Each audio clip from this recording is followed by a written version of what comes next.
그래서 다니엘은 굉장히 이제 신기한 성경이에요. 우리가 보통 기독교 전통에서는 선지서로 구분이 되지만 히브리인들에게는 유대인들에게는요 이건 선지서로 구분이 안 돼요. 케투빔으로 구분이 돼요. 이제 writings 이제 일반 그 케투빔으로 이게 분류가 되는데 다니엘은 크게 두 가지로 나눠집니다. 1장부터 6장까지, 7장부터 12장까지 나눠지죠. 다니엘은 여러분 잘 알다시피 바벨론 포로기에 잡혀갔던 사람이에요.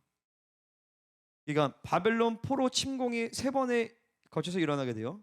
1차 침공, 2차 침공, 3차 침공이 일어났는데 3차 침공이 마지막 BC 586년도에 이스라엘의 멸망한 예루살렘 멸망한 때가 3차 침공인 것이고 2차 침공 때 누가 잡혀가냐면 에스겔이 잡혀가요. 그리고 1차 침공 때는 다니엘이 잡혀갑니다. 그래서 다니엘과 에스겔은 동시대의 사람이에요.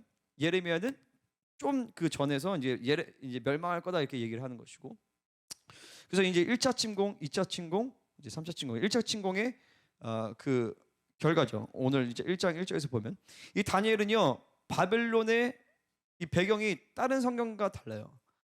바벨론이 배경이에요. 바벨론이. 그래서 바벨론의 이 세상 가운데 살면서 어떻게 이론론의 하나님의 통치를 가지고 사느냐를 보여주는 것이 다니엘이에요. 그래서 1장부터 6장까지는 다니엘의 이야기를 통해서 바벨론에 있으면서도 바벨론의 지배를 받지 않고 오히려 하나님의 통치를 바벨론에 끌어당겨서 하나님의 통치를 그 땅 가운데 실현시키는 것을 다니엘의 삶을 통해서 보여주는 것이고 7장부터 12장까지는 다니엘이 받은 계시를 통하여서 역사를 주관하시는 분은 하나님이시다라는 것을 보여주는 것이죠. 그래서 오늘은 이제 1장은 가장 중요한 이제 다니엘서 전체에 대한 서론이면서 이제 앞으로 이루어질 사건들에 대한 아주 중요한 시각들을 보여주는 것이요. 크게 두 가지로 보겠습니다. 1절부터 2절까지는 이제 배경이고 3절부터 7절까지는 바벨론의 정책을 우리가 함께 보기를 원합니다. 자, 1절 같이 읽겠습니다. 시작.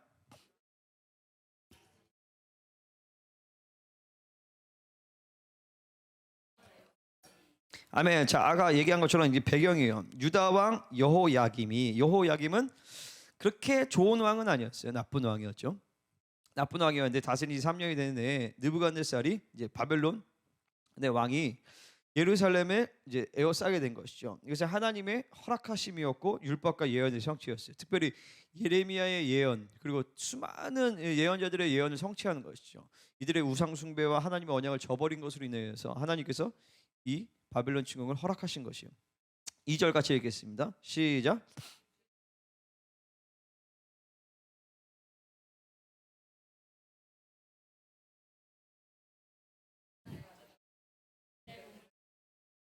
그러니까 이제 2절이 오면 이런 게 이제 와야 돼요. 이제 아니 왜 하나님께서 그냥 뭐요? 자기들의 신들의 신전에 하나님의 전 그릇을 가져갔다 이렇게 얘기하면 되는데 왜 성경은 하나님께서 주께서 넘기셨다라는 표현을 쓸까? 이런 것들에 대해서 우리는 좀 멈춰봐야 되는 것이죠. 하나님의 선하신 뜻은 아니었지만 그러니까 하나님의 원래 본래 의도는 아니었지만 하나님의 허락하신 의지가 있었다라는 것이죠. 우리가 이 부분에서 좀 멈추기를 원합니다. 자, 이 신할 땅이라는 표현을 썼어요. 신할 땅. 이 신할 땅이라는 지역은 성경에서 딱 4번 정도 등장을 해요. 4번 정도. 첫 번째로는 창세기 11장에서 바벨탑 사건이 일어날 때 그 지역이 신할 땅이었어요. 그러니까 인류의 최초의 어떤 하나님께 대한 반역, 그러니까 물론 이제 노아 홍수 이후에죠.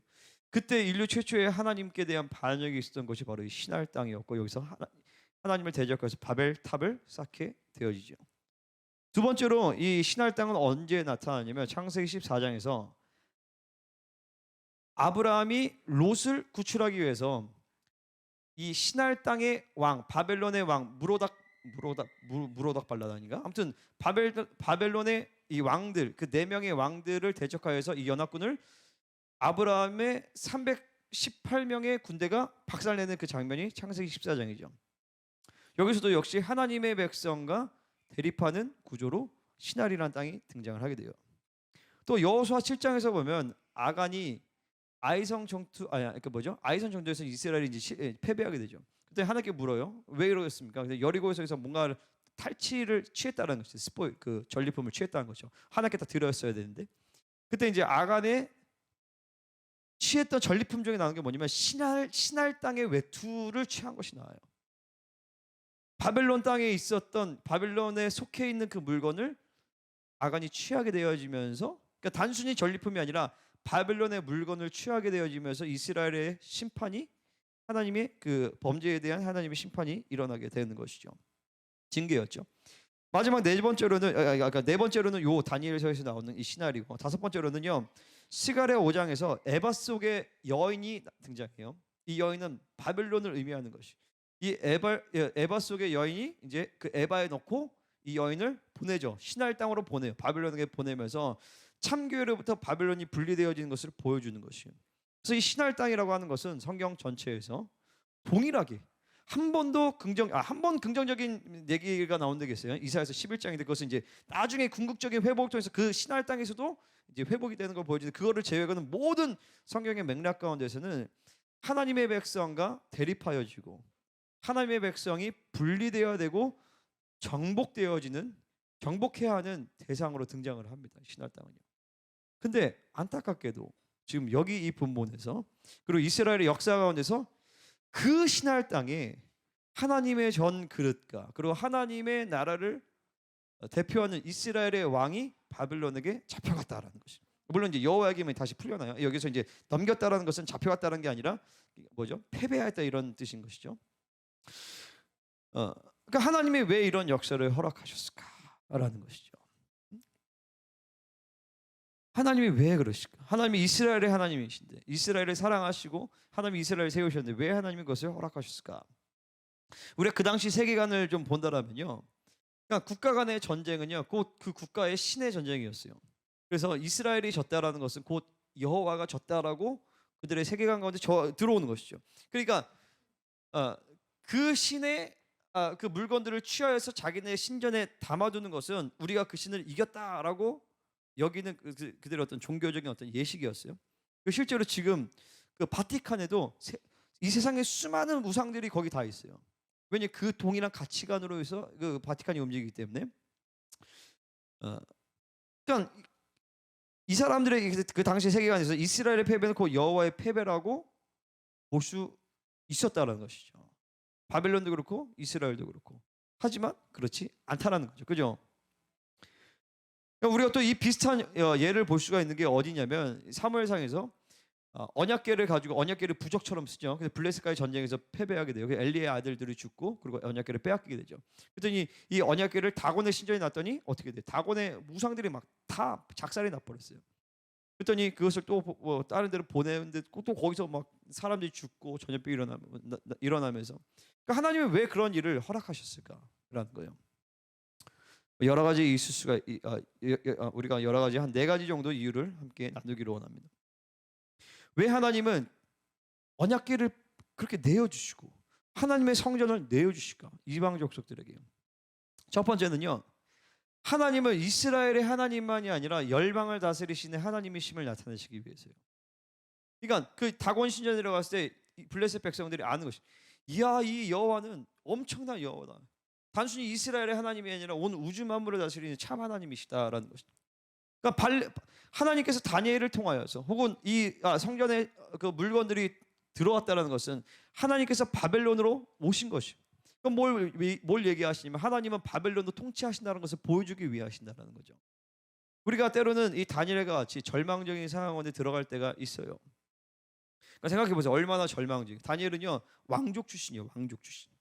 유다 왕족인데 나라를 빼앗기고, 아직 빼앗기진 않았지만 나라가 멸망해서 뭐 가족들도 분리가 되어지고, 하나님으로부터 내가 믿었던 하나님과 성전과 이 모든 것이 분리되고, 우리 하나님 이 성전이 조롱을 당하면서 이 바벨론의 마르둑 그 신전에 들어가면서 이런 절망적인 상황 가운데서 하나님은 뭘 보이시면, 나는 바벨론도 통치한다, 나는 열방도 통치한다, 블레셋도 통치한다는 것을 하나님이 보여주기를 원하신다는 거예요.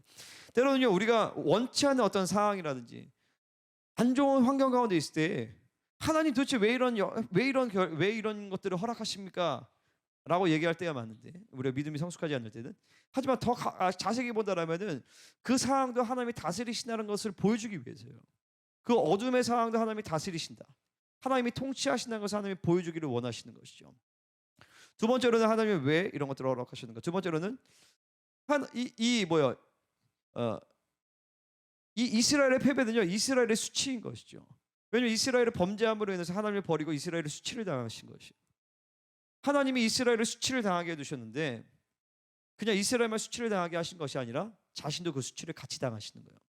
그러니까 이스라엘 수치는 곧 하나님의 수치이기 때문에 하나님 입장에서 굉장히 수치스러운 일인 것이죠.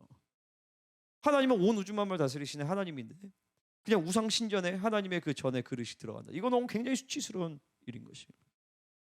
근데 왜 그러시냐? 하나님은 이스라엘 백성들의 수치를 같이 감당하시기 때문이에요. 그래서 그분은 우리의 수치를 같이 짊어지십니다. 그러니까 우리가 상식적으로 봤을 때도 우리가 자식이 있는데 자식이 수치를 당한다. 그러면 그것은 아버지의 수치예요. 어머니의 수치가 된단 말이죠. 그 수치를 나 몰라라면 내 자식을 그냥 버릴 수가 없어요. 내 자녀이기 때문에. 그 아이의 수치는 내가 수치로 그냥 뒤집어 씌고 그냥 사는 것이죠. 아버지의 마음도 그와 같기 때문에 하나님이 이스라엘의 수치를 그리고 우리의 수치를 같이 짊어지시는 것이죠. 그러니까 우리가 이런 부분에 있어서 내가 어떤 하나님 의로 인한 핍박은 받지만 나의 죄악으로 인한 핍박은 받지 말아야 된다라는 거예요. 베드로전서의 말씀처럼 우리가 나의 실수로 인한 받는 고난 그건 안 되는, 그건 하나님께 영광이 안 되는 것이.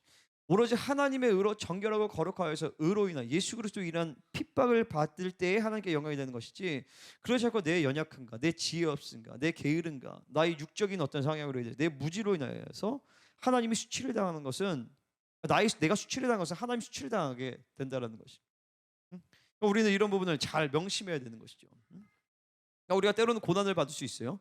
어려운 환경 안에 들어올 수 있습니다. 그때 하나님이 우리를 연단시키기 위해서, 우리를 훈련하기 위해서, 때로는 어떤 의로 인한 믿음 때문에 그런 핍박과 고난을 받을 수도 있어요. 하지만 대부분의 경우를 보면 95%는 100% 하나님의 의로 인한 핍박이라기보다도 나의 지혜 없음과 내 연약함과 내 부족함 때문에, 나의 악함 때문에 받는 어려움과 환난이 많다는 거예요. 솔직히 말해서. 그죠?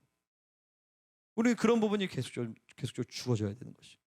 그러니까 산상수훈의 말씀처럼 너희 아버지께서 온전하시니 너희도 완전하라라고 얘기하시는 것처럼, 왜냐하면 내가 온전하지 않으면 그 명예와 그 수치를, 그 불명예를 하나님께서 다 당하게 되시는 것이.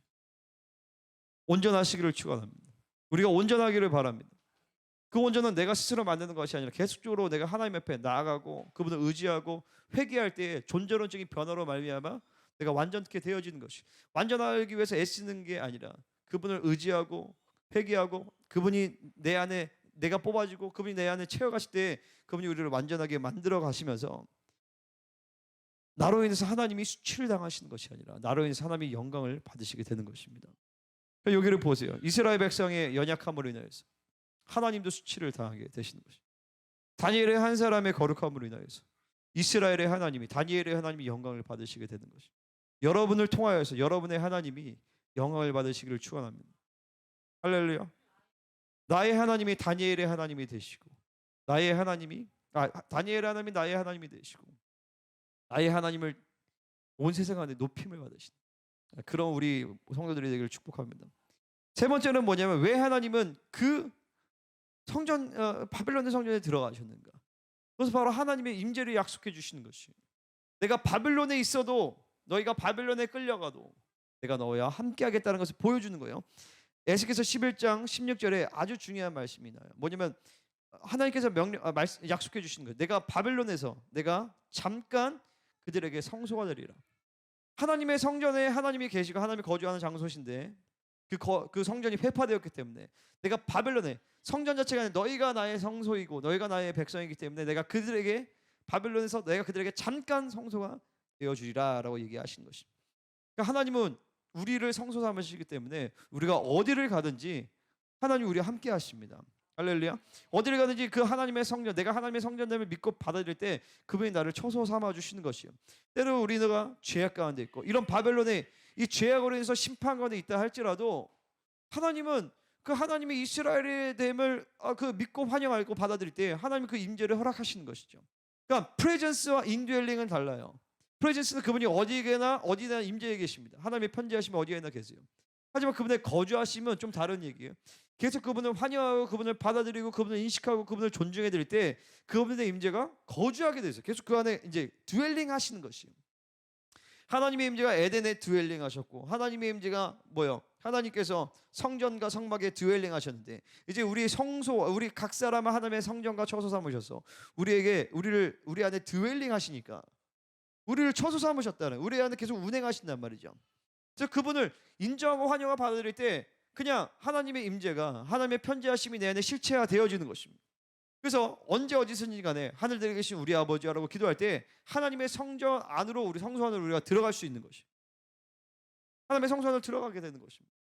왜냐하면 그분이 내 안에 계시고 내가 그분 안에 계시기 때문에 내 안에 계신 그 하나님의 처소됨이 믿음으로 받아들일 때 나도 그 순간에 하나님의 성전 안으로 딱 들어가게 돼요. 이게 믿음의 반응으로 믿음으로 딱 끌어내릴 때 그분의 임재는 착 들어가게 되는 것입니다. 바벨론에 있지 할지라도 환경 어려운 가운데 이 어둠의 환경 가운데 있다 할지라도 그분의 임재를 약속해 주시는 것입니다. 마지막 네 번째로는요. 왜 하나님은 이런 역사를 허락하시는가? 바로 심판의 잣대가 되게 하시는 것입니다. 여기서 보면 이 성전 기물이 나중에 다니엘서 5장에서 보면요. 이 기물 가지고 벨사살 왕이 한잔한단 말이에요. 이거 썩을 놈이 그죠? 이거 한잔하고 이러니까 그것이 심판의 이제 기준과 잣대가 돼버려요. 그러니까 언약궤가 블레셋 다곤의 신전에 갔을 때 그것 자체가 심판의 기준이 돼버려요. 그러니까 그 거룩을 감당할 수 없기 때문에 하나님은 그래? 니네가 그래? 감당해봐라. 그 거룩을 감당할 수가 없는 것입니다. 그러니까 세상 가운데서 여러분이 어둠 가운데 들어가게 될 때 그 어둠이 감당할 수가 없는 것이에요. 아멘입니까? 때로 우리가 하나님이 허락하신 가운데서 하나님의 백성들이 어둠 가운데 들어갈 때가 있고 바벨론 가운데 들어갈 때가 있고 때로는 뭐 세상 가운데 때로는 아니죠. 우리가 세상 가운데 들어가죠. 그 이유는요. 세상에 동화되게 하기 위해서가 아니라 세상이 감당할 수 없다는 것이죠. 감당할 수 없어서 그 빛이 막 강력하게 어둠을 찢어버리게 하기 위해서 때로는 하나님이 우리를 그 상황 가운데 집어넣게 하신다는 것이죠. 그러니까 우리가 어둠 가운데 들어갈 때 환난 가운데 들어갈 때 혹은 국가와 민족적으로 어떤 나라 민족적으로 공동체적으로 여러분 개인적으로나 환난 가운데 들어갈 때 그것은 하나님의 약속이에요. 이걸 통하여서 하나님의 빛을 통해서 어둠을 찢어버리기를 원하시는구나. 감당하지 못해. 니네가 그 개구리가 두꺼비가 이게 도끼를 품으면 이렇게 머리를 박는다고 하잖아요. 뱀 보고 먹어봐. 먹으면 죽으니까. 그런 것처럼 이 세상은요 절대 하나님의 백성들을 삼킬 수가 없습니다. 감히 마르도 그 신전이 하나님의 성전 기물을 삼킬 수가 있겠어요? 오히려 그것이 이게 놀라운 하나님의 어떤 지혜인 것이죠.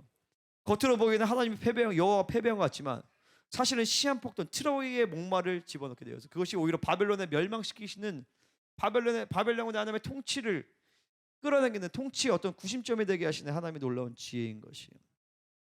할렐루야. 자, 3절부터 7절은 이제 바벨론의 정책을 보도록 하겠습니다.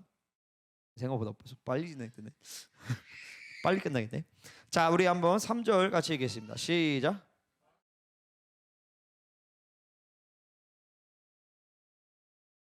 (4절)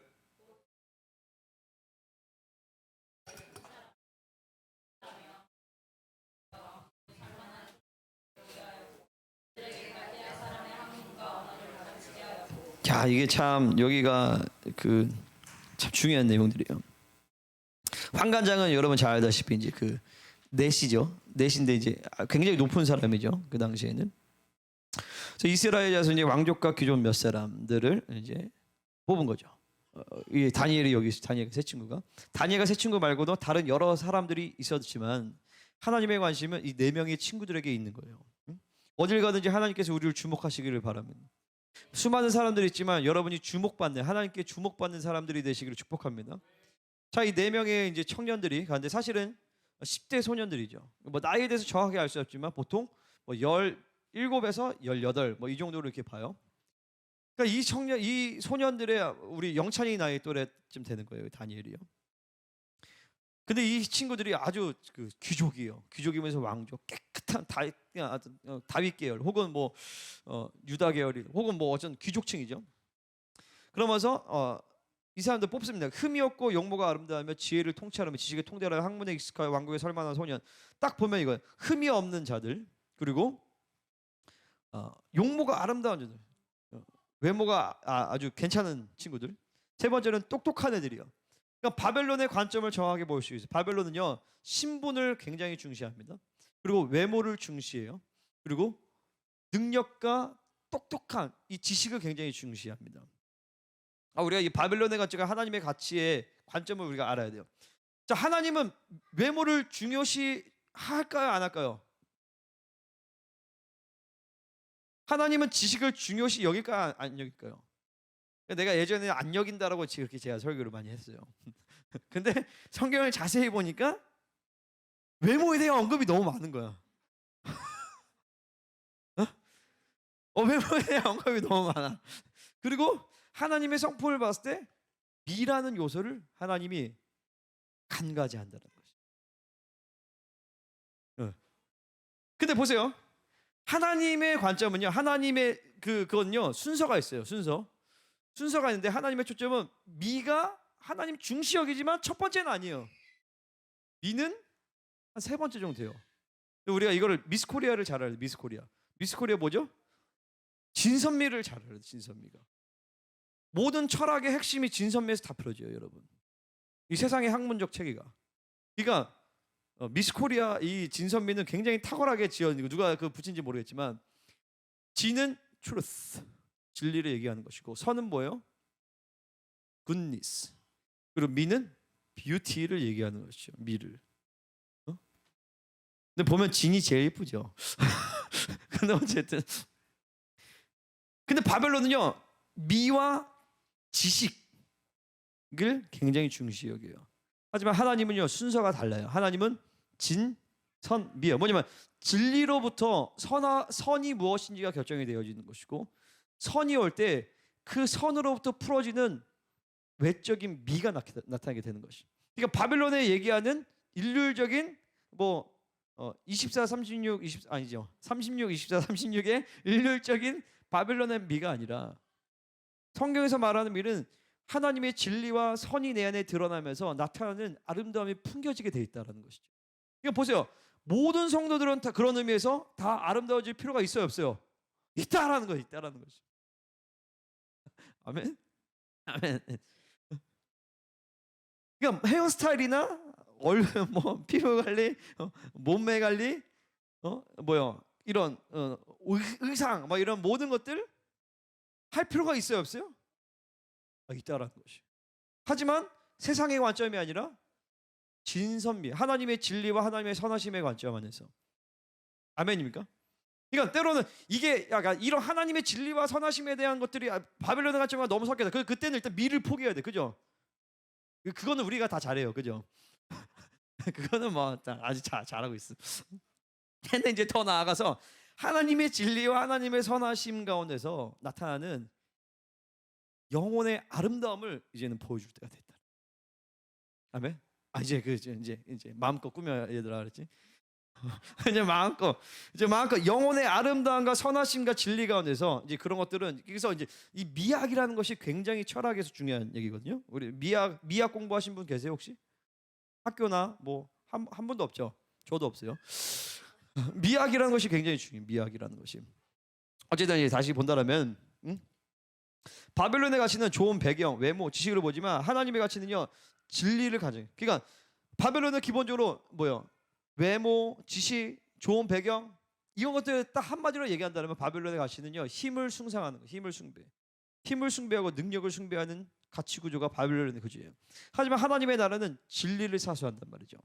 그러니까 힘과 관계없어. 진리면 딱 장땡이. 그러니까 바벨론의 관점에서는 느부갓네살이 힘이 있기 때문에 그냥 내가 진리인 거예요. 야, 꿈도 맞춰, 해수도 맞추고. 전혀 비합리적이고 말도 안 되지만 힘이 있기 때문에 가능하단 말이죠. 그거 정말 비합리적이고 말도 안 되면 그래, 니네 다 싹 다 죽여버려. 이게 바벨론의 가치에서 돼요. 하지만 하나님의 나라에서는 아니야, 힘이고 뭐고 필요 없어. 하나님의 진리냐 아니냐. 진리이기 때문에 나는 목숨 걸 수도 있고, 진리가 아니면 나는 진리에 타협하지 않는 것이죠. 그 진리 가운데서 선하심이 규정되어지는 것이고, 그 안에서 하나님의 미가 드러나게 되는 것이. 그러니까 다니엘도 용모가 아름다웠고, 요셉도 용모가 아름다웠고, 다윗도 용모가 아름다웠고. 아멘. 그러니까 다 우리는 다 아름다운 사람들이 돼야 되는 거예요. 아름다운 사람인 것이죠. 그죠? 아멘. 할렐루야. 그리고 하나님은 기본적으로 모든 하나님의 형상들에게 미를 주셨어요. 그 본질적인 미를 알아야 돼요. 미를 믿어야 돼요. 아멘입니까? 여러분 스스로 저는 미인인 것 같아요. 뭐 미남 미녀 다 포함해서 손 들어보세요. 솔직하게 들어봐요. 이거 뭐야? 왜 누구? 김요셉이? 아유. 근데 이게 미남 미녀 이거 이 미가 있어야 돼요. 미가. 우리 안에 본질적인 하나님의 미가 있음을 믿으셔야 돼요. 아멘? 아멘입니까?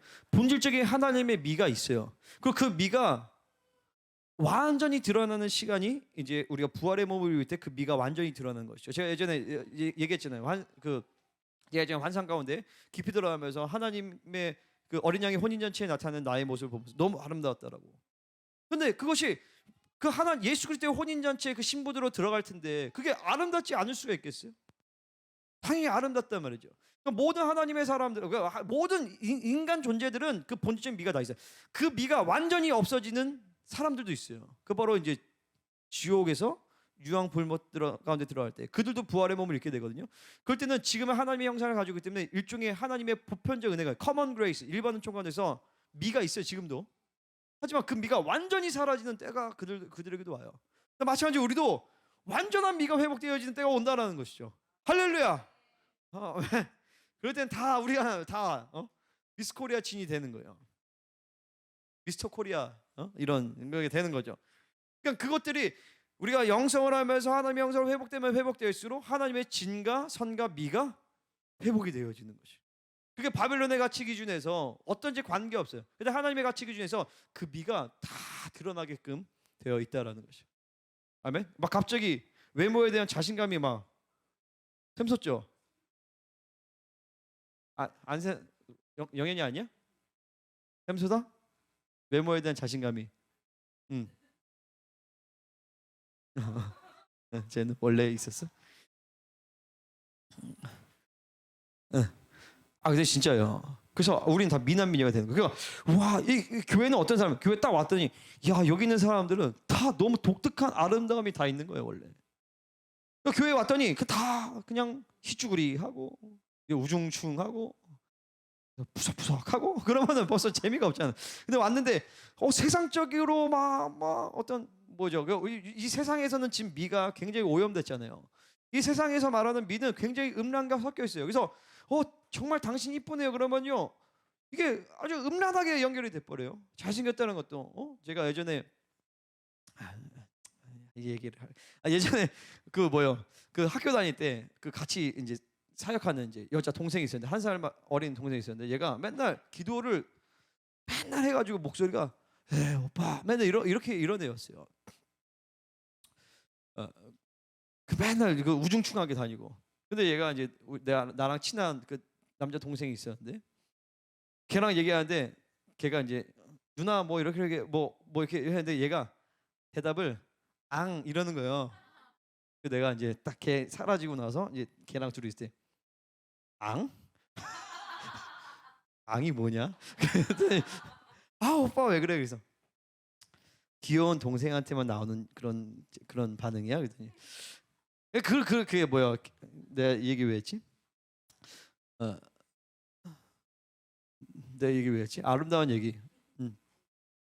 이게 음란으로 귀여운 남동생에게 나타나는 이 음란. 이거 귀엽다. 요즘에 남자 걔 귀여워. 이건 뭐예요?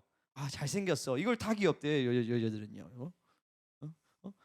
걔 귀엽네. 그럼 좀 어리지만 잘생기고 괜찮다 이런 귀엽. 이 미가 타락이 돼가지고 미가 미혹이 돼가지고 그런 거예요. 근데 교회에 왔는데 여기는 세상적으로 바벨론적으로 음란이 섞이지 않는데 빛이 나고 정말 이쁘고 아름답고 그렇잖아요. 그리고 세인트 뷰티, 홀리 뷰티. 그래서 막 너무 이쁘고 막 흠모되는데 차마 접근할 수는 없는 그런 여인들이 되시기를 축복해 니네들. 그래서 형제들이 와도 뭔가가 정말 매력 있다. 근데 차마 내가 접근할 수 없어. 왜냐하면 난 너무 더러운 것 같아. 그러면서 막 기도하다가 갑자기 어느 순간 하나님께서 딱 연결이 돼주시면 그런 형제들과 그런 자매들이 만나야 이게 아름다운 게 되지. 괜찮네. 그냥 그렇게 음란에 의해서 그런 미가 되면 안 된다. 그러니까 우리 교회가 이제까지는 다 대체로 우중충으로 갔단 말이에요. 우중충하고 미는 관련 없어. 미는 그냥 바벨론이야, 세상이야 그렇지만 이제는 이제 그 단계를 넘어서 하나님이 원하시는 하나님의 진리와 하나님의 선하심에서 나오는 그런 존귀와 아름다운 거룩한 미가 나타나시기를 축복합니다. 아멘입니까? 그래서 이 크리스천들은요 많은 부분에서 매력적이어야 되는 것이. 성품도 매력적이고 그의 삶도 매력적이고 어떤 제스처도 매력적이고 어떤 어떤 사람들을 막 조롱하고 이런 농담이 아니라 막 그 유머도 굉장히 수준 높고 유머도 뭔가 굉장히 거룩하고 굉장히 매력이 있어. 막 끌려. 그러면서 저 사람이 믿네 하나님이 누굴까라고 하면서 이게 여러분 문화인류학에는요 크게 두 가지의 그 뭐죠? 사람들을 이끄는 두 가지 힘이 있대요. 푸시와 풀이 있는 거예요. 푸시는 뭐냐면 계속 푸시하는 거야. 야, 너 그렇게 살지 말아라. 너 이러면 안 된다. 기도해라. 이게 푸시예요. 근데 풀은 뭐냐면은 푸시보다 시간이 오래 걸려. 근데 끌어당기는 것이 뭘로? 매력으로, 성품으로, 겸손함으로.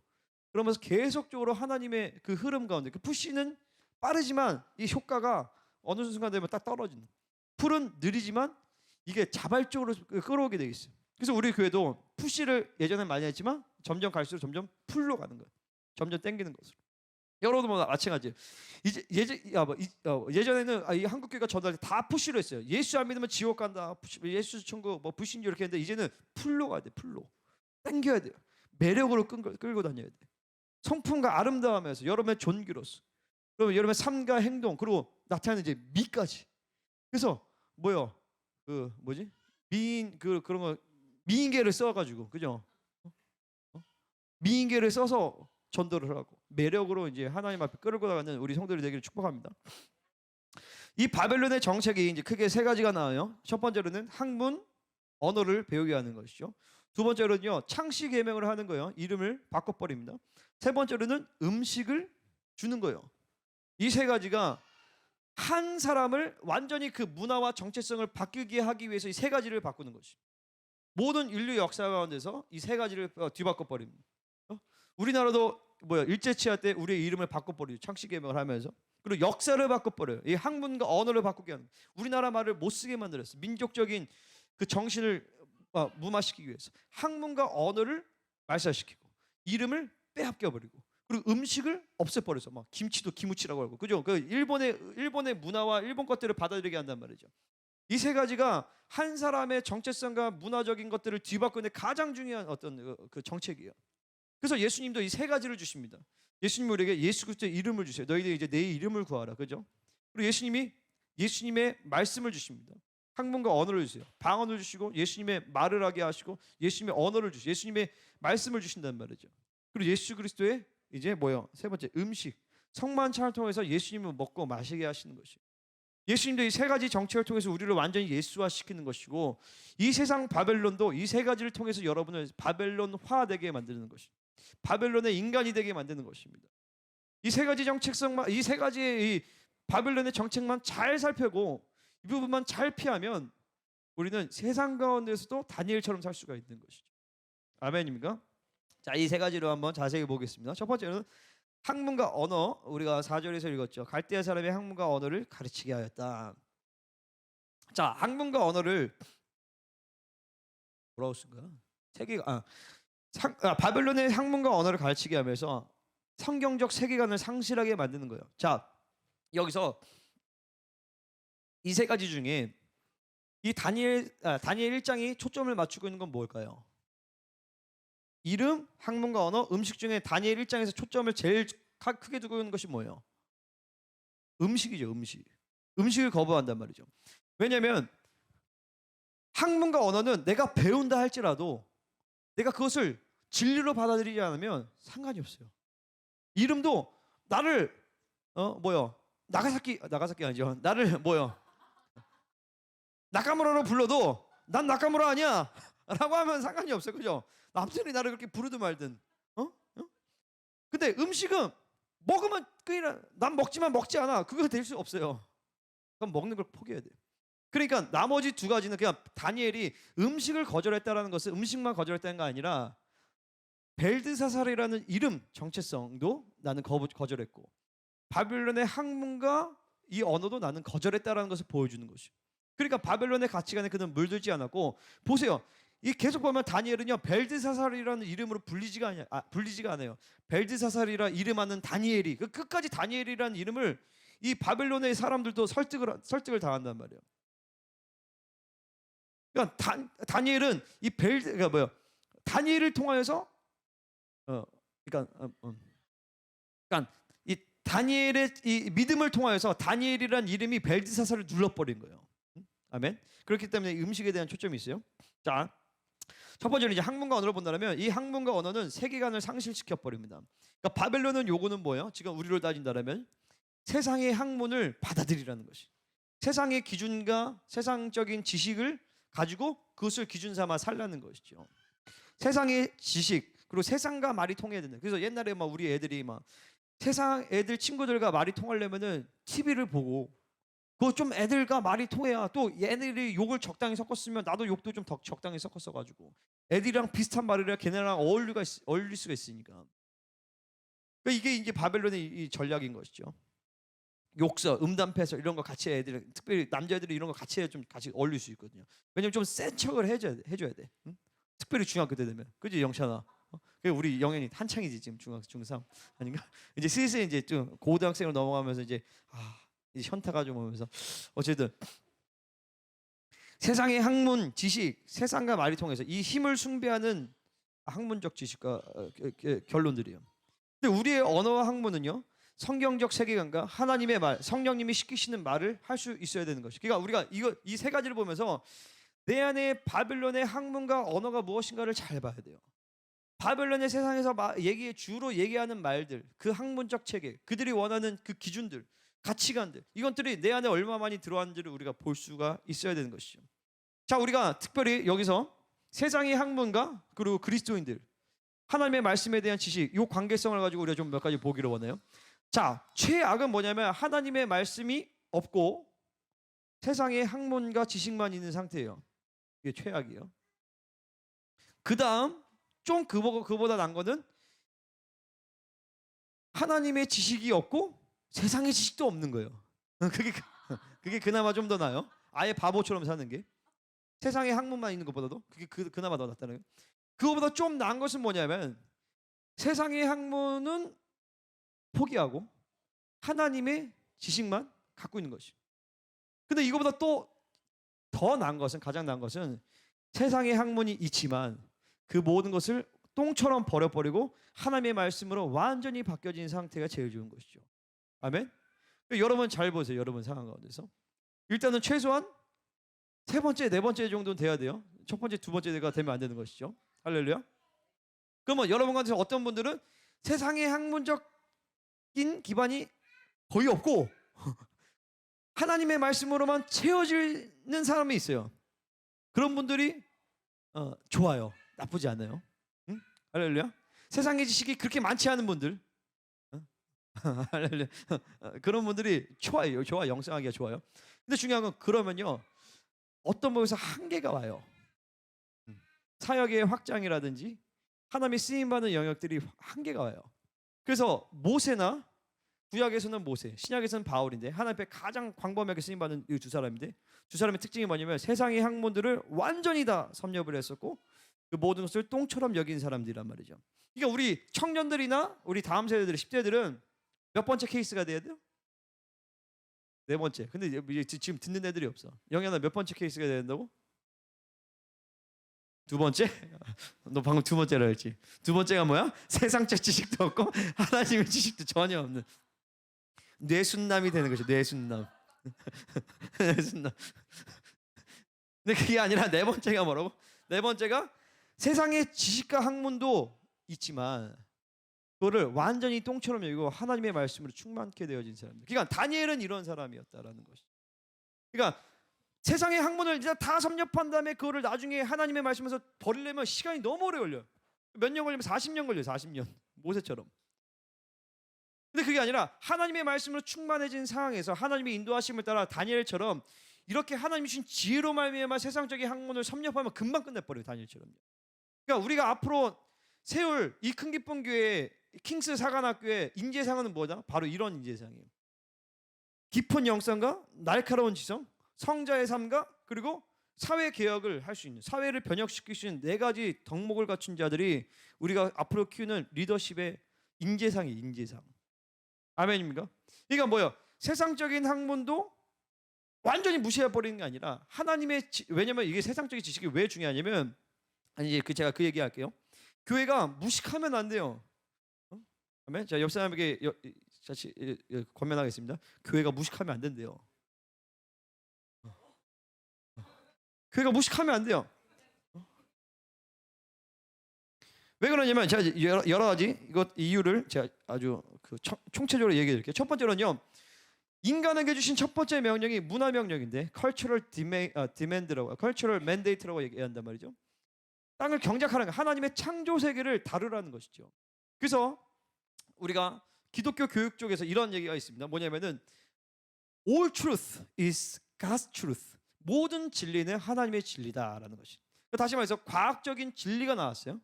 그 과학적 진리도 결국엔 하나님의 진리다라는 것이. 모든 진리는요. 자세히 살펴보면 하나님의 영광을 찬양하게 돼 있어요. 그래서 깊은 어떤 대가가 될수록 과학이나 이런 학문의 깊은 대가가 될수록 하나님을 믿게 되는 것이요. 왜냐하면 그것을 자세히 봤더니 놀라운 하나님의 질서와 그 하나님의 섭리가 있는 것을 보게 된다는 것이죠. 인간 하나를 자세히만 봐도, 생물 하나를 자세히만 봐도, 우주 전체를 자세히만 봐도 하나님의 성품과 그 존재가 다 들어가 있어요. 제가 예전에 얘기했잖아요. 그림을 그림을 좀 그릴 줄 아는 사람들은요, 딱 그림을 똑같이 그려도 그 그림에 그 그린 사람들의 얼굴이 나타난다고요. 그게 그런가 봐요. 잘 모르겠지만. 근데 그 다 마찬가지예요. 설교를 하건 그 뭐 음악을 하건 뭐든지 간에 관계없이 그 사람의 성품과 인격이 그 작품 가운데 드러나게 돼 있어요. 마찬가지로 이 창조 세계 가운데 하나님의 성품과 인격이 나타나게 되어 있다는 것이죠. 우리가 하나님을 알 수 있는 방법은 크게 두 가지예요. 하나는 예수 그리스도를 통하여서 특별히 계시죠. 하나님의 말씀을 통하여서 우리는 하나님을 알 수가 있습니다. 가장 중요한 계시예요. 근데 또 하나는 뭐냐면 일반 계시가 있어요. 이건 창조물, 피조물을 통하여서 우리는 하나님을 알 수가 있다라는 것이죠. 그러니까 우리가 하나님을 아는 방법은 열심히 하나님 아는 방법은 계속 나를 비우고 회개하고 하나님 말씀 듣고 기도하고 묵상하고 이렇게 하나님을 알 수 있지만 또 한 가지 방법은 뭐냐면 열심히 공부하며 하나님을 알 수 있다는 것이죠. 수학 가운데 하나님의 질서를 발견해 주고 과학 가운데 하나님의 섭리를 발견해 주고 그러면서 그 과학과 이 학문의 영역 가운데서 세상에 있는 이 사회 영역 가운데서 하나님의 형상이 일그러진 것들을 보게 되어지는 거예요. 그러면서 하나님의 사람들이 그곳에 들어가서 그 영역 가운데서 이게 왜 하나님의 창조는 원래 이런 의도가 아닌데 왜 그런 거냐라는 것을 그들에게 증명하면서 그들과 싸우면서 하나님의 창조 질서를 회복시킬 수 있어야 된다는 거죠. 이게 그냥 아무런 실력이 없이 아무런 지식이 없이 책도 하나도 안 읽은 사람이 그것을 할 수가 있겠어요? 그럴 수 없다라는 것이죠. 그러니까 결국에 우리가 이 그레이트 커미션과 그리고 지상대명령과 문화명령이 하나로 만나지는데 어디서 만나냐면 하나님의 나라가 이 땅 가운데 임하게 되는 것이죠. 사회 각 영역 가운데 모든 민족과 족속 가운데 하나님의 영광이 나타나기 위해서는 모든 하나님의 사람들이 그 영역 가운데 들어가야 돼요. 사회 영역 가운데 들어가 줘야 된단 말이죠. 그러면 그 탁월함을 가지고 지식을 가지고 진리를 가지고 그리고 영성을 가지고 실력을 갖고 가져야 되는 것이죠. 실력이 없고 이거 무마시켜 버리면 교회가 개토화돼 버려요. 교회는 교회 니네대로 무식한 것들 아무것도 모르면서 뭐 세상을 설득을 할 수가 없어요. 물론 우리가 다른 측면에서 설득할 수 있겠죠. 치유와 능력으로 성품으로 아름다움을 날 수 있겠지만 이 세상의 이론을 파할 수는 없는 것이죠. 사도 바울의 말씀처럼 사도 바울이 말하는 가장 중요한 영적 전쟁터는 모든 이론과 견고한 진을 파하는 거였어요. 그거는요 그들의 학문적 체계를 파쇄시키지 않으면 절대 가능하지 않습니다. 포스트 모더니즘이 뭔지도 모르면서 포스트 모더니즘 가운데 있는 사람들에게 어떻게 그들에게 진리를 전하고 어떻게 그들의 사상을 파할 수가 있겠어요? 사회주의 사상에 쪄들어 있는 사람들에게 사회주의 사상을 뛰어넘는 하나님의 진리를 우리가 제시할 수 없지만 공산주의가 잘못된 거야 귀신들 떠나가라 에이 교회 저것들 완전 맨날 구구 이렇게만 얘기하는 것이죠.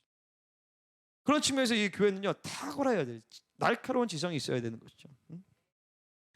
과학과 신학은요 굉장히 연관성이 있는데 자 우리가 이렇게 볼 수 있어요. 우리 천동서가 지동서를 보면 알 수 있듯이 모든 학문적 체계에는 그러니까 신학은요 철학에 아주 큰 영향을 받아요. 그러니까 우리가 이게 지금 원수들의 전략 중에 하나가 뭐냐면요, 철학이라든지 이런 근원적인 어떤 그 학문들 있잖아요. 철학, 신학 이런 것들이 굉장히 약화되고 있다는 거예요. 근데 모든 학문의 최고봉은 신학이에요. 예일대나 보스턴에 있는 유명 하버드나 이런 데서는 가장 높은 학문이, 학문적 체계를 봤을 때 가장 높은 학문이 신학이란 말이죠. 신학 밑에 철학이 있고, 그러면서 쭉 모든 사회가, 인문학, 사회가, 자연학 이로 쭉 깔리는 거예요. 그러니까 가장 높은 학문이 신학이에요, 신학. 근데 우리나라는 신학이 가장 밑바닥. 가장 밑바닥이에요. 이거 성적이 제일 제일 낮아. 니네 학교에서 제일 낮은 과가 신학까지.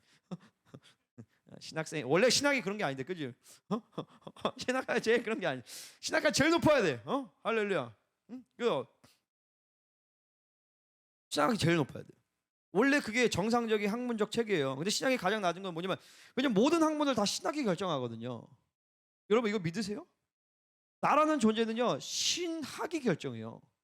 이 도시의 어떤 모습이냐, 신학이 결정한다. 신론과 신관이 내 자아관을 형성한단 말이에요. 그래서 내가 느끼기에 아이들 가운데 가장 중요한 학문은 뭐냐면, 첫 번째 신학이에요. 그리고 두 번째는 역사 공부예요. 역사와 신학이 온전하게 가르칠 때 자아관이 형성이 돼서 내가 어떤 존재이면 어떤 삶을 살아갈지 결정이 돼요. 근데 역사는 역사책을 보면 알 수 있지만, 신론을 신학 자체를 공부하는 게 아니라, 신학은요 또 신학의 구성이 있어요. 신학적 체계가 쫙 구성이 되어 있어요. 가장 밑바탕에 깔리는 것이 성경신학이에요. 성경 66권에 대한 그 진리체계가 성서신학, 우리가 보통 수평적 진리가 성서신학이 가장 밑에 깔려요. 그 위에 뭐가 깔려? 그 위에 뭐가 깔리니? 신학생. 잘했어. 뽑아낼 게 없구나. 할렐루야. 가장 밑에 성서신학이 깔리고, 그 다음에 역사신학이 깔려요. 그 다음에 조직신학이 깔리는 거예요. 그 다음에 조직신학 위에 선교신학과 실천신학이 깔려요. 그러니까 이 모든 것들을 섭렵한 다음에 선교신학과 실천신학이 원래 나오는 것이죠. 근데 이 모든 신학의 가장 베이스가 뭐냐? 성경인 거예요. 성경. 그러니까 하나님의 말씀만 관통하며 신학을 관통할 수가 있고, 신학이 관통이 되면 이제 그때부터는 모든 학문적 체계를 쫙 관통할 수 있는 지혜가 열리게 되는 거예요. 그러니까 보세요. 내가 이제 물론 저는 이렇게 아직 뒤에서 나올 얘기인데 조금 얘기할까? 그래도 재밌으니까. 저는 내가 모든 학문적인 어떤 학문을 어떤 통달할 수 있는 진 못할 것 같아요. 내가 내 스스로 봤을 때 그거는 이제 그러긴 없어요. 그 신학도 뭐 그렇게 엄청 통달을 할 수 있을 것 같지는 않아요. 그냥 뭐 어느 정도 그냥 통달 그냥 어느 정도는 이렇게 할 수 있겠죠. 근데 하나님이 내게 주시는 어떤 감동과 그건 뭐냐면은, 나는 그렇게 못하겠지만 그렇게 할 수 있는 사람들은 세울 수 있을 것 같다. 세우게 하실 것이다. 아멘. 하나님 나한테는 그런 마음이. 내가 그렇게 할 수는 없을 것 같은데, 왜냐면 저는 좀 너무 늦었어요. 한계가 너무 많아. 공부도 좀 너무 늦게 했고, 여러분 뭐 그렇게 안 할 수 있지만, 공부를 솔직히 제대로 한 건 지금도 솔직히 제대로 안 하고 있는 것 같아요. 그러니까 뭐 학교만 뭐 나왔지, 솔직히 뭐 공부를 그렇게 솔직히 제대로 한 거예요. 그냥 진짜 솔직하게 얘기하는 것이에요. 그리고 뭐 이제 학위를 뭐 공부를 할 수 있는 뭐 봐서 나중에 뭐 TH 정도는 할 수도 있을지 모르지만 PhD 정도는 하기 어렵고, 근데 지금 내 상황에서는 사역할 것도 많고, 그리고 영어 실력도 조금 한계가 많고, 나는 한계가 많지만, 근데 우리 아이들 세대 가운데서는 그렇게 학문적 체계를, 학문은 많은, 실제로 제가 아는 목사님들 중에 2분 정도가 학문을 진짜 섭렵한 분들이 있어요. 실제로 이분들은 정치, 경제, 문화 가운데서 실제로 막 영향력 있게 사람들을 움직여 버려요. 이게 다니엘이 얘기하는 학문을 주셨다, 모든 서적을 깨닫게 하셨다, 이게요 그냥 막연한 게 아니라, 이 단어를 보면요 모든 학문을 통합하는 학문이에요. 이게 통합했다라는 거예요. 이 학문을 주셨다는 것은 다니엘과 솔로몬에게 쓰이는 단어예요. 구약성경 전체에서 2사람에게만 쓰인 단어예요.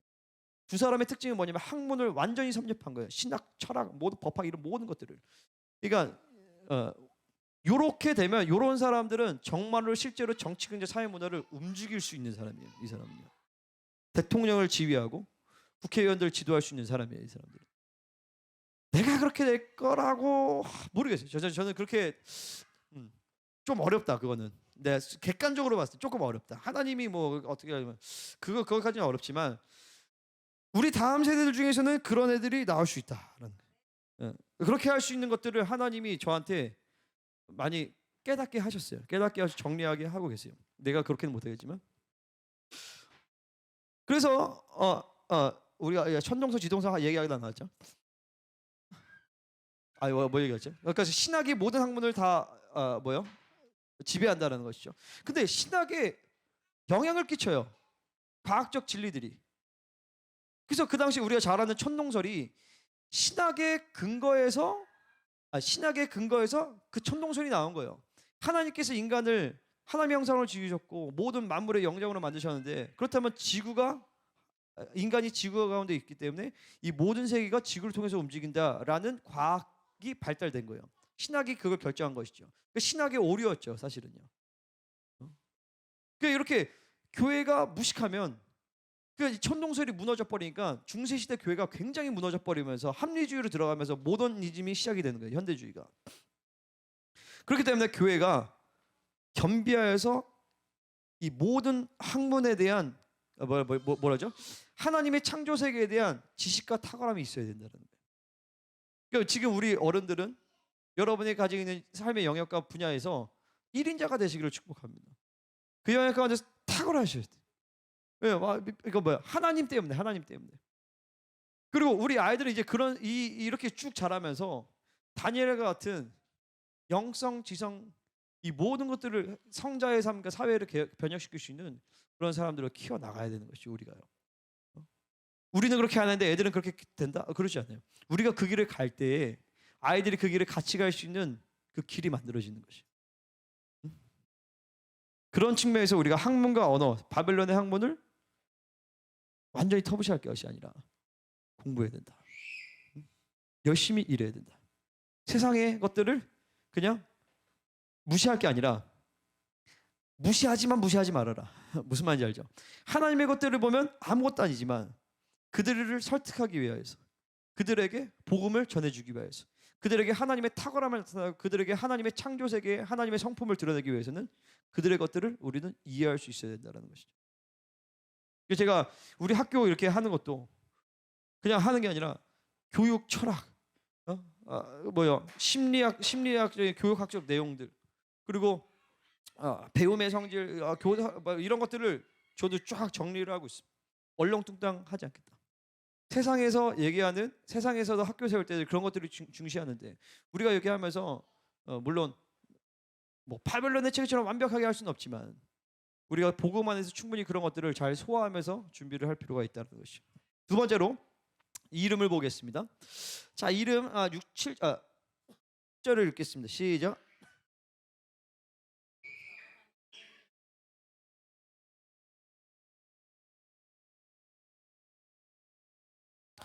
이 이름들이 굉장히 거룩한 이름들이에요. 제가 다는 기억이 안 나요. 다니엘은 이제 하나님 판단, 하나님 재판관이시다, 이런 이름이고, 다 이제 거룩한 이름들인데 이 이름들을 다 이제 바꾸는 거죠.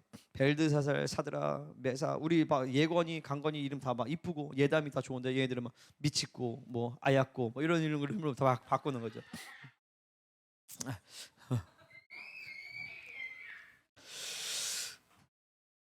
이 이름을 바꾸는 건 뭘 의미하겠어요?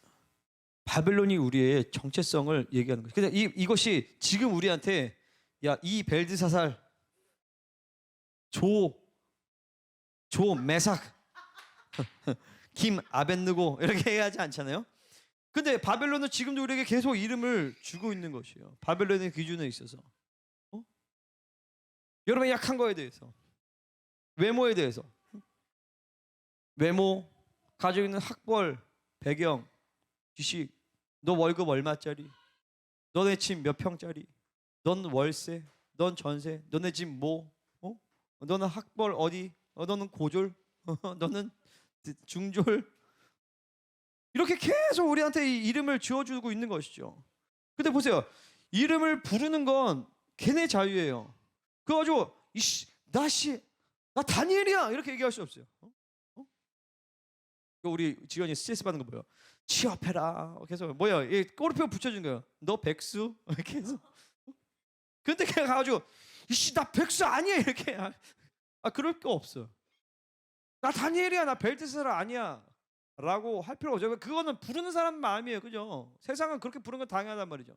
중요한 건 내가 그거를 듣지 말아야 돼요. 내가 그 이름을 취하지 말아야 돼요. 너 직함 없지? 뭐지? 그러면 너 뭐지? 그 회사에서? 은혜 씨?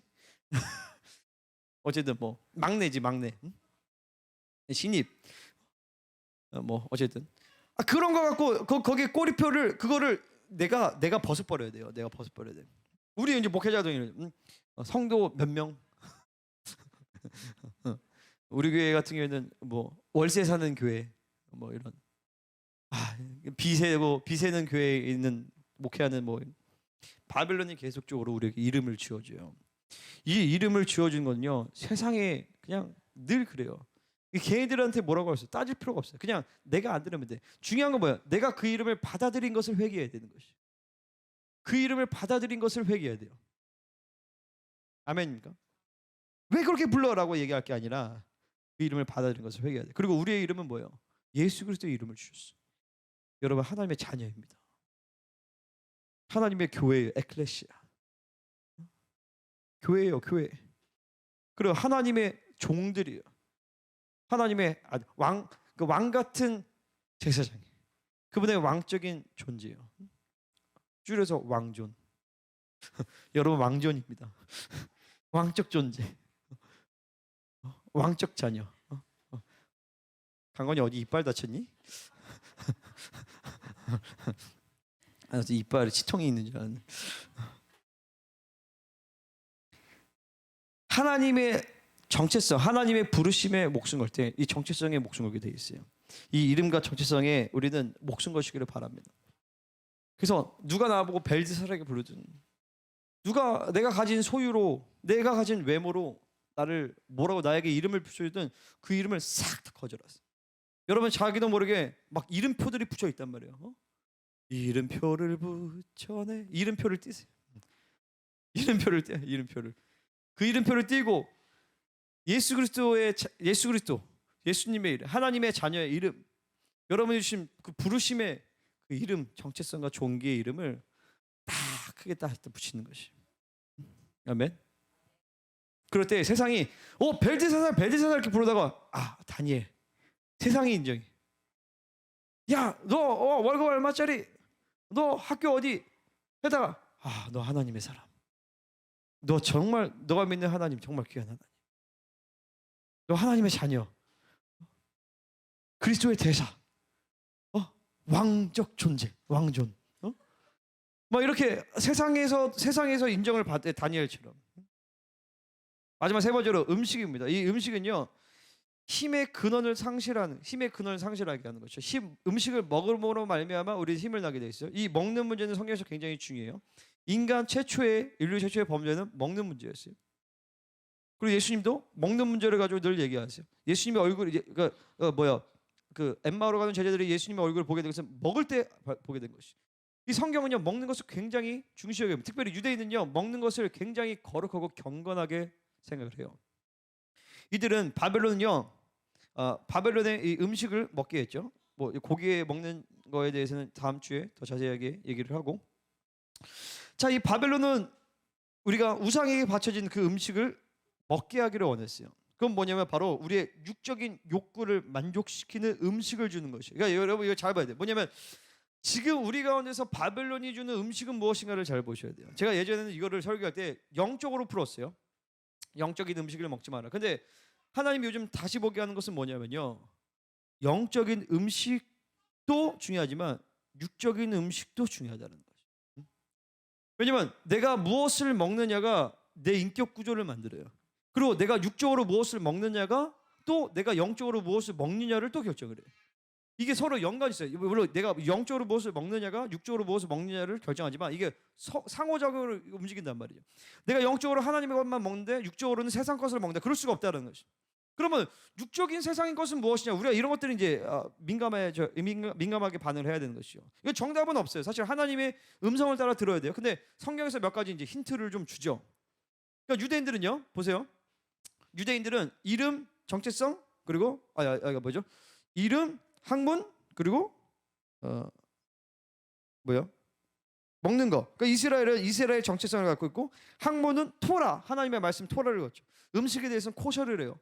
우리는요 예수님의 이름을 받았고 예수님의 말씀 성경으로 우리가 학문적 체계를 갖고 그리고 예수님의 성찬을 합니다.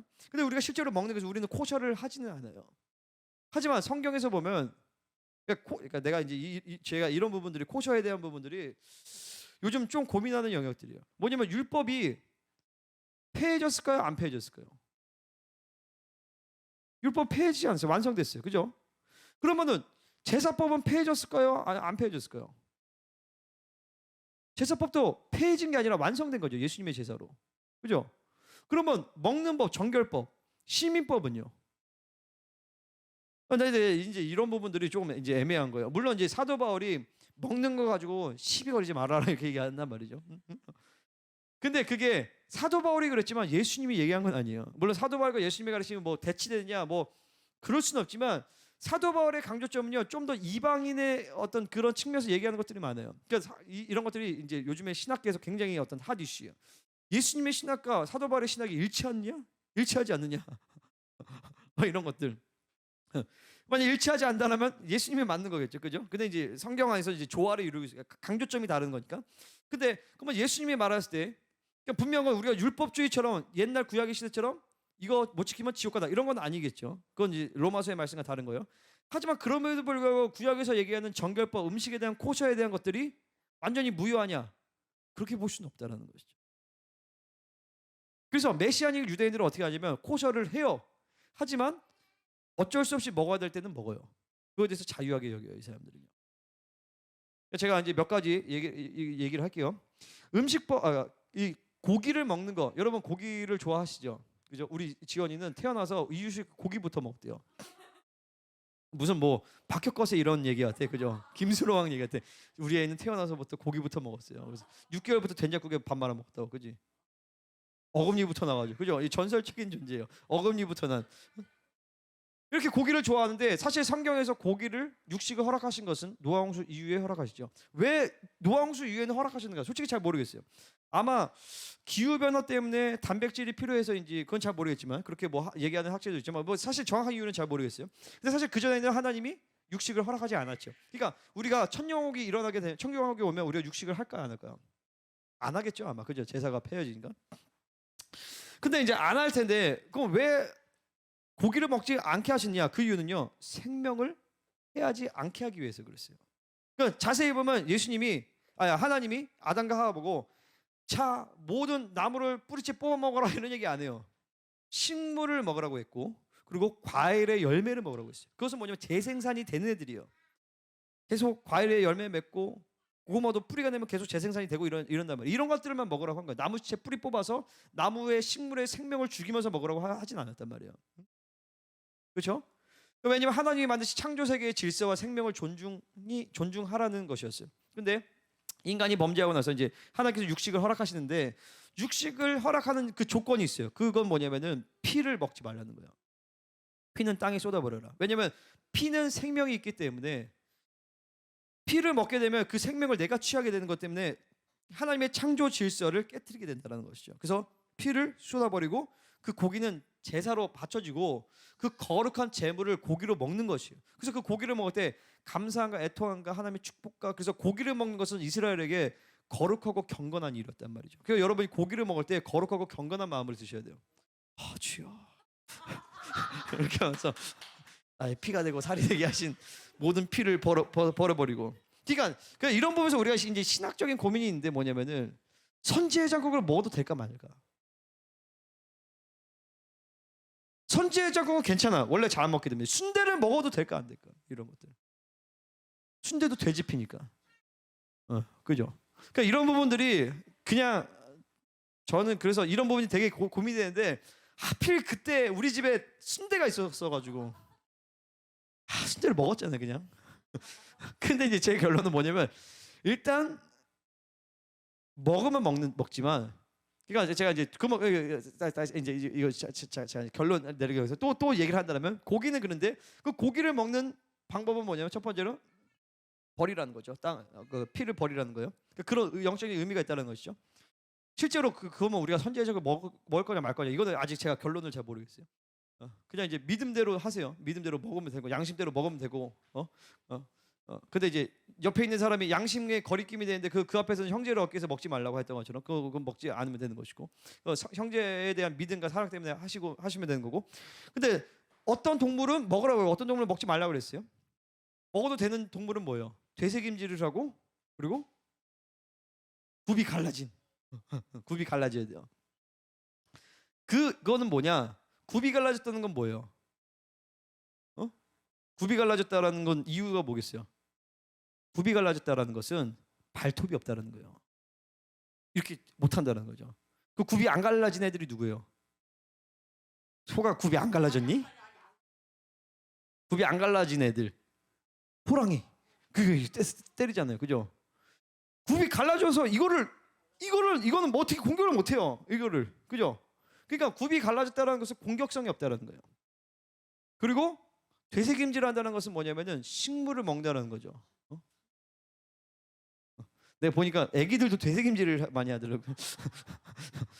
뭐냐면 식물을 먹기 때문에 초식 동물이기 때문에 되새김질. 그러니까 돼지는 굽이 갈라져서 공격성은 없지만, 그죠?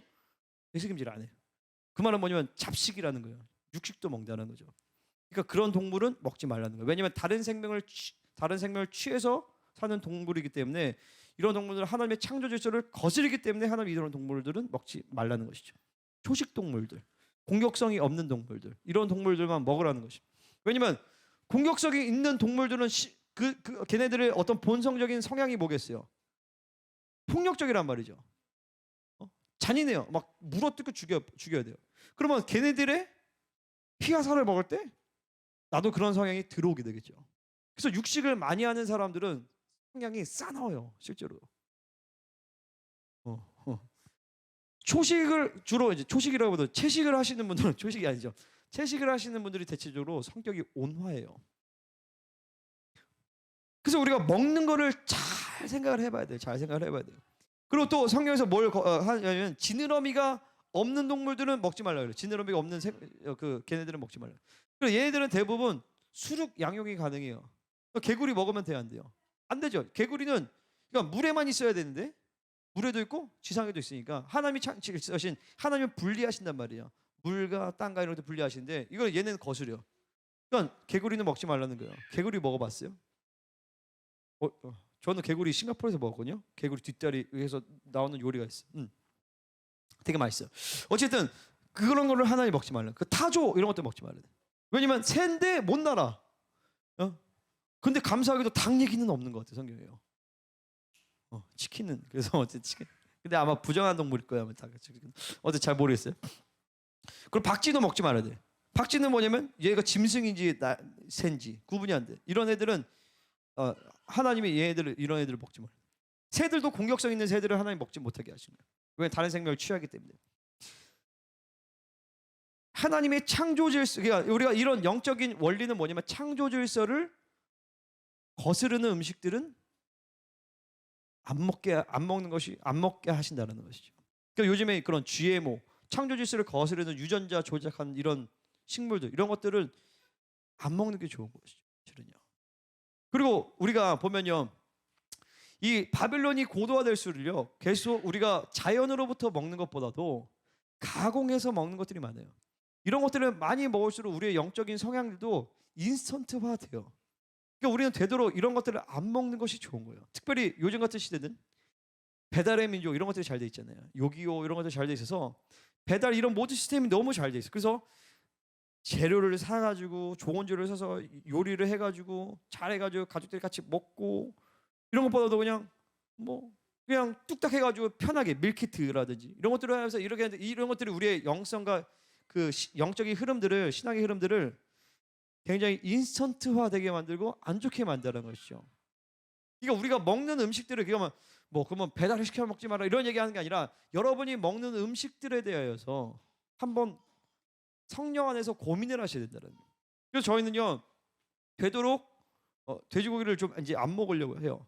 왜냐면 이게 여러 가지 영적인 이유도 있지만은 제가 예전에 한의원에 갔을 때도 저한테 한의사가 뭐라 하냐면 소고기 먹으려면 소고기를 먹고 채식을 많이 하라는 거예요.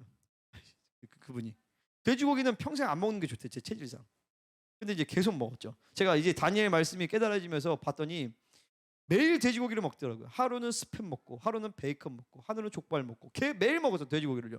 돼지고기가 그 아주 몸에 이제 거의 인격화될 정도로 삼겹살은 계속 이렇게 먹었는데, 근데 이 말씀 통해서 우리가 이제 먹는 것들 좀 바꿨어요. 그래서 연두부 이런 채소를 많이 먹고 있는 그대로 날 것들을 먹는데, 이런 것들이 내 몸에도 좋고 영성에도 훨씬 좋아요, 사실은요.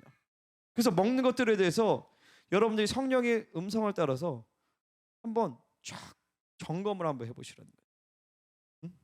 최대한 가공식품이라든지 인스턴트라든지 이런 것들보다도 최대한 내가 요리를 하고 자연으로부터 오는 음식들. 그래서 제가 이제 분명한 것은 앞으로 시간이 갈수록 자연 그대로부터 나오는 음식에 대한 가치가 높아져요.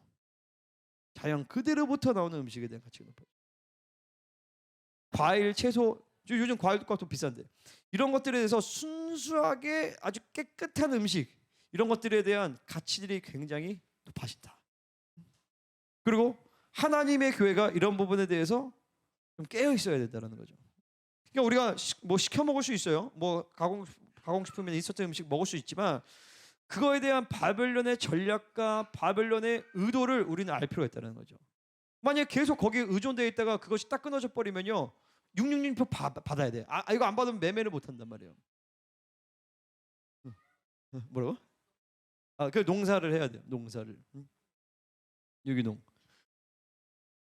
그러니까 되도록 건강하고 깨끗한 음식, 질서 있는 음식, 규칙적으로, 그리고 고루 있게. 그러니까 성령에서 우리 이런 부분도 우리가 좀 이런 부분이 우리 교회에서 좀 많이 나눠주고 개발이 되었으면 좋겠어요. 건강식, 깨끗한 거, 그리고 정말 아름답게 먹는, 그러니까 음식 문화에서도 성령께서 움직이시고, 그죠? 막 음식 하나하나 이런 모든 영역에서 막 하나님이 움직이신 거. 그러니까 내가 무엇을 먹느냐가 나의 존재를 결정을 해요. 예전에 우리 그 생명사의 조사모님이 그 딸이 그 아토피가 심한데 한의원에 갔더니 평생을 이상한 음식을 계속 먹었는데 어떻게 이 아토피가 바로 사라지겠냐고. 그러니까 예전에 한동안 생명사에서 과자 먹지 않기 운동 막 이런 거 있었어요, 애들이. 왜냐면 애들이 과자를 먹고 인스턴트나 이런 것들을 먹으면 성격이 조급해진다는 거예요. 조급해지고 굉장히 산만해지고 이렇단 말이에요. 그러니까 우리가 이 먹는 것들을 굉장히 중시 여길 필요가 있다. 그리고 먹는 것들이 컨트롤이 될 때 내가 영적으로도 먹는 거지. 특별히 이제 우리가 보는 거, 그리고 뭐 세상적인 어떤 미디어라든지 이런 것들도 절제하기가 훨씬 더 편해요. 그러니까 보세요. 그러니까 이 유대인들은요, 먹는 거를 굉장히 절제하거든요. 코셔를 하면서 아무거나 안 먹어요. 이 굉장히 복잡해요. 메시아닉주들 가끔 오면요, 코셔를 파는 그 레스토랑이 있어요, 서울에. 되게 비싸요. 그런데 꼭 모셔요. 가서 그런데 먹고. 이 사람들 아무거나 안 먹어요. 내가 하나님의 사람인데, 유대인인데 아무거나 먹냐는. 우리도 마찬가지. 우리도 아무것도 먹으면 안 되는 거예요. 영적으로도 그렇고 육적으로도 그렇고. 우리가 대부분 영적으로만 해석해도 이제는 우리가 육적으로도 무엇을 뭐 어떤 음식을 먹을 것인가, 어떻게 우리가 좋은 하나님 앞에서 경건하게, 그리고 아름답게, 그리고 즐겁게 이 음식 문화를 우리가 세워나갈 것이냐. 우리가 이 부분에서 참 지혜가 필요하고 하나님의 인도하심이 필요한 점이 있습니다. 자, 그래서 저 결론은, 난 돼지고기는 먹긴 먹는데 누가 사주면 먹고, 되도록이면 내가 잘 안 사 먹겠다. 그리고 누구한테 얘기할 때는 건강 때문에 안 먹겠습니다라고 얘기한다는 거예요. 건강 때문에. 그러니까 괜히 돼지고기 실제로 어떤 목사님은 돼지고기 먹으면 영적으로 더러워진다고 얘기하시는 분도 있어요. 영적으로 더러워지기 때문에 돼지고기 안 먹는다고. 개고기나 이런 것들도. 그러면 이제 소고기를 주로. 어쨌든 이제 근데 그렇게 얘기는 안 하겠지만, 제 결론은 누구한테 얘기할 때는 건강 때문에 이렇게 얘기하지만 되도록 한번 건강하게 좀 그렇게 좀 먹어야겠다.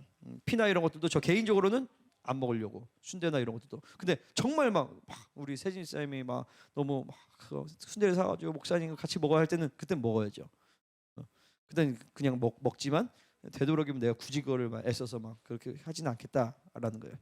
그러니까 여러분이 가지고 있는 하나님의 말씀에 대한 흐름과 성령의 인도하신 가운데서 먹는 것들에 대한 규정이 있기를 바랍니다. 그래서 먹는 것도 거룩하게, 먹는 것도 경건하게, 한번 음식을 통하여 식사를 통해서 성령 충만해지고 그 매번의 식사가 성만찬이 되어 줄 수 있는 그런 놀라운 식사의 자리, 그런 음식 문화가 생기기를 축복합니다. 자, 말씀을 맺겠습니다. 이렇게 우리는 어쩔 수 없이 바벨론의 시스템 안에 살게 되어 있어요. 바벨론도 분리될 수가 없어요. 그죠? We are in the world. We are not of the world. We are for the world. 우리는 세상에 있지만 세상에 속하지는 않습니다. 우리는 세상 위에 있어요. 그러려면 바벨론에 속했지만 바벨론의 전략들을 분명히 해요. 특별히 이 세 가지 전략들을 우리가 잘 봤어요. 세 가지 전략들을 보면서 이 모든 것들은 뭐냐면 바벨론에게 속하지 않았다는 것이죠. 어떻게 속하지 않느냐? 이름을 거절해야 돼. 예수님이 주신 이름을 받아들여야 되는 것이죠. 바벨론의 학문을 섭렵은 하지만, 바벨론의 학문을 터부시하는 건 아니지만 하나님의 진리 가운데서 그것을 볼 수 있는 영적인 실력이 있어야 되는 것이죠.